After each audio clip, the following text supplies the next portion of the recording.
Assalamualaikum warahmatullahi wabarakatuh. Dulu dan selamat menikmati. Assalamualaikum warahmatullahi wabarakatuh. Sahabat remah hikmah. Kali ini saya akan membacakan kisah seorang sahabat Nabi yang bernama Salman Al-Faris. Yang di kalangan sahabat ia juga dikenal dengan dipanggil nama Abu Abdullah. Cerita ini mengisahkan tentang Salman yang tengah bercerita kepada para sahabat-sahabatnya tentang perjalanannya mencari kebenaran.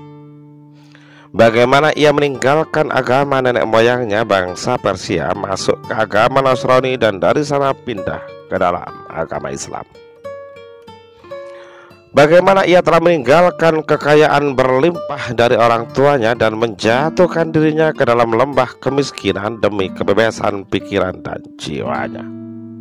Silahkan menikmati cerita pengakuan beliau pada beberapa sahabat beliau. Aku berasal dari Isfahan, warga suatu desa yang bernama Ji. Tutur Salman Al-Farisi memulai bercerita. Ayahku seorang bupati di daerah itu, dan aku merupakan makhluk Allah yang paling disayanginya. Aku membaktikan diri dalam agama Majusi hingga diserai tugas sebagai penjaga api yang bertanggung jawab atas nyalanya dengan tidak membiarkannya padamu. Ayahku memiliki sebidang tanah, dan pada suatu hari aku disuruhnya ke sana. Dalam perjalanan ke tempat tujuan, aku lewat sebuah gereja milik kaum Nasrani. Ku dengar mereka sedang sembahyang, maka aku masuk ke dalam untuk melihat apa yang mereka lakukan. Melihat cara mereka sembahyang, aku menjadi kagum dan terbesit dalam hatiku. Ini lebih baik daripada yang aku anut selama ini. Aku tak beranjak dari tempat itu sampai matahari terbenam, dan tak jadi pergi ke tanah milik bapakku, serta tidak pula kembali pulang hingga bapak mengirim orang untuk menyusulku. Karena agama mereka menarik perhatianku, maka aku tanyakan kepada orang-orang Nasrani tentang dari mana asal-usul agama mereka, yang ternyata dari Syria. Ketika telah berada di hadapan ayahku, aku ceritakan pada beliau tentang apa yang aku lihat, yaitu sebuah kaum yang sedang melakukan upacara sembahyang di gereja. Sebuah upacara yang amat mengagumkan aku, dan aku katakan pula pendapatku bahwa agama mereka lebih baik daripada agama kita. Aku pun berdebat cukup alot dengan ayahku soal itu, dan berakhir dengan dirantainya kakiku dan dipenjarakannya diriku. Kepada orang-orang Nasrani ku kirim berita bahwa aku telah menganut agama mereka. Ku minta pula agar bila datang rombongan dari Syria supaya aku diberitahu sebelum mereka kembali, karena aku akan ikut bersama mereka ke sana.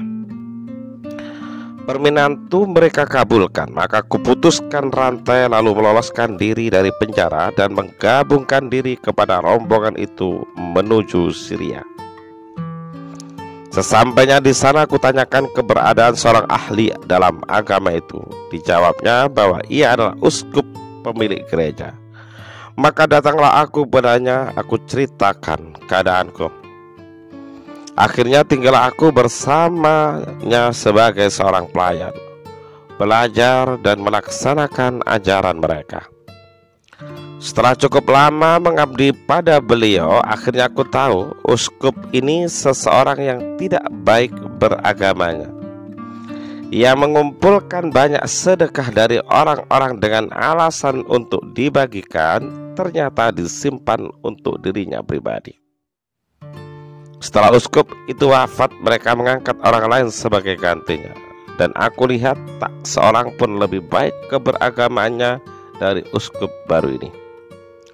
Aku pun mencintainya demikian rupa, sehingga hatiku merasa tak seorang pun yang lebih kucintai sebelum itu daripadanya. Dan tak kala ajalnya telah dekat, aku bertanya padanya, seperti yang Anda maklumi, telah dekat saat berlakunya takdir Allah pada diri Anda. Maka berwasiatlah padaku Sepeninggal Anda, apa yang harus aku perbuat dan siapakah sebaiknya yang harus aku hubungi? Beliau pun berwasiat kepada aku, anakku, tak seorang pun menurut pengetahuanku yang sama langkahnya dengan aku, kecuali seorang pemimpin yang tinggal di Mosul.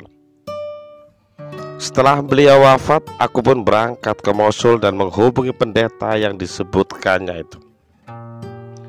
Kuceritakan kepadanya pesan dari uskup tadi, dan aku tinggal bersamanya selama waktu yang dikehendaki Allah. Kemudian tak kala ajalnya telah dekat pula, kutanyakan padanya siapa yang harus aku ikuti. Ditunjukkanlah orang salih yang tinggal di Nasibin. Aku pun datang kepadanya dan kuceritakan tentang diriku, lalu aku tinggal bersamanya selama waktu yang dikehendaki Allah. Tak kala ia hendak meninggal, aku bertanya pula kepadanya. Maka disuruhnya aku menghubungi seorang pemimpin yang tinggal di Amuria, suatu kota yang termasuk wilayah Romawi. Aku pun berangkat ke sana dan tinggal bersamanya. Untuk kebutuhan hidupku, aku berternak sapi dan kambing beberapa ekor banyaknya. Kemudian dekat pula ajalnya dan aku tanyakan kepadanya siapa aku dipercayakannya. Ia pun berpesan kepadaku, anakku, tak seorang pun yang kukenal serupa dengan kita keadaannya dan dapat aku percayakan engkau padanya. Tapi sekarang telah dekat datangnya masa kebangkitan seorang nabi yang mengikuti agama Ibrahim secara murni. Ia nanti akan hijrah ke suatu tempat yang ditumbuhi kurma dan terletak di antara dua bidang tanah berbatu-batu hitam. Seandainya kamu dapat pergi ke sana, temuilah dia. Ia mempunyai tanda-tanda yang jelas dan gamblang. Ia tidak mau makan sedekah, sebaliknya dia bersedia menerima hadiah. Dan di pundaknya ada cap kenabian yang bila kau melihatnya, kau akan mengenalinya. Kebetulan pada suatu hari lewatlah suatu rombongan berkendaraan. Lalu kutanyakan dari mana mereka datang. Taulah aku bahwa mereka dari Jazirah Arab. Maka aku katakan pada mereka agar mereka membawaku ke negeri mereka. Dan sebagai imbalannya aku berikan kepada mereka sapi-sapi dan kambing-kambing milikku, dan mereka pun menyetujuinya. Demikianlah mereka membawaku serta dalam perjalanan mereka hingga sampai di suatu negeri yang bernama Wadil Qura. Di sana aku mengalami berbagai penganiayaan setelah tanpa sepengetahuanku. Ternyata mereka menjualku sebagai budak kepada orang Yahudi.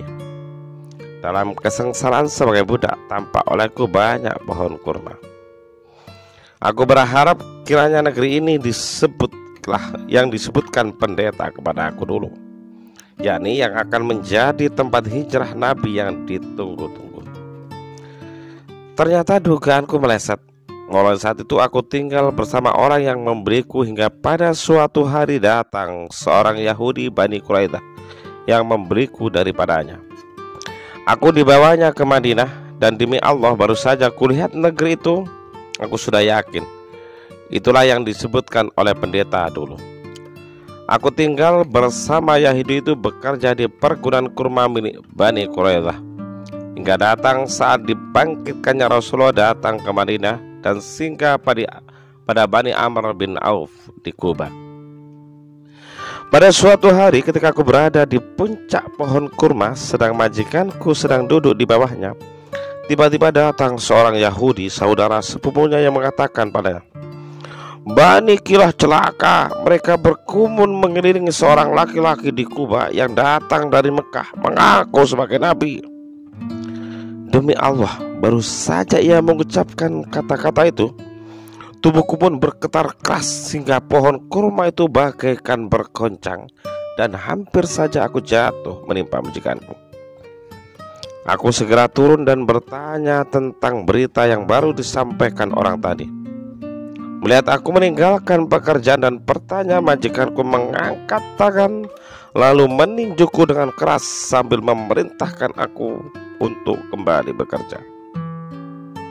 Setelah hari petang, kukumpulkan segala keberanian yang ada pada diriku, lalu aku keluar dan pergi menemui Rasulullah di Quba. Aku masuk kepadanya ketika beliau sedang duduk bersama orang-orang anggota rombongan. Lalu aku bertanya kepada mereka, "Tuan-tuan adalah perantau yang sedang dalam keadaan membutuhkan. Kebetulan aku mempunyai persediaan makanan yang telah kujanjikan untuk sedekah.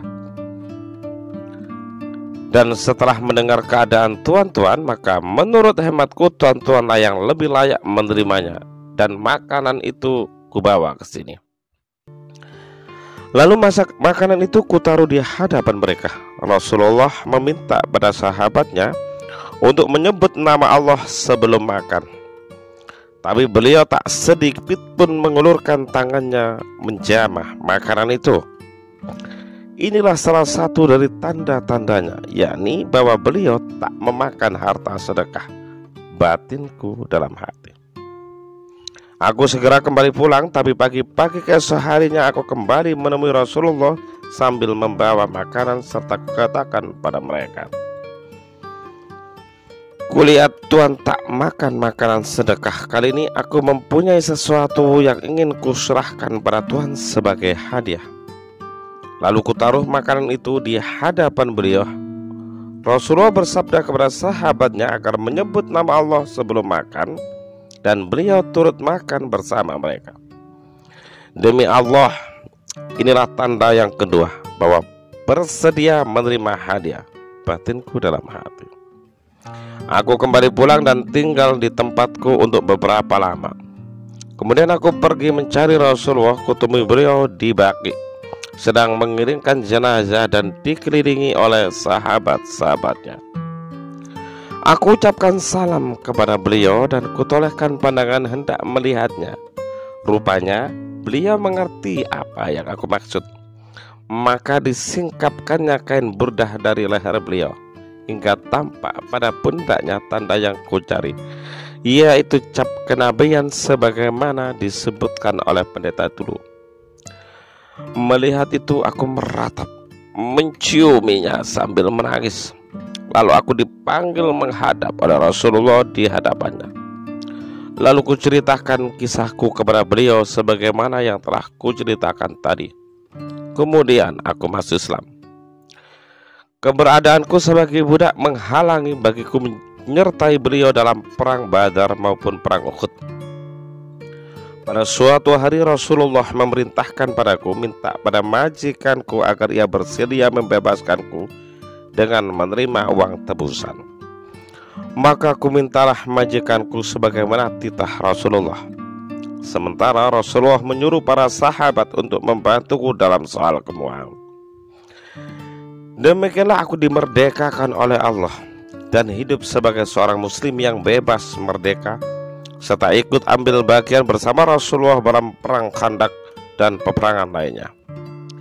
Demikianlah kisah ini berakhir. Terima kasih dan jangan lupa mengikuti kisah-kisah menarik lainnya masih di channel Remah-Remah Hikmah. Wassalamualaikum warahmatullahi wabarakatuh.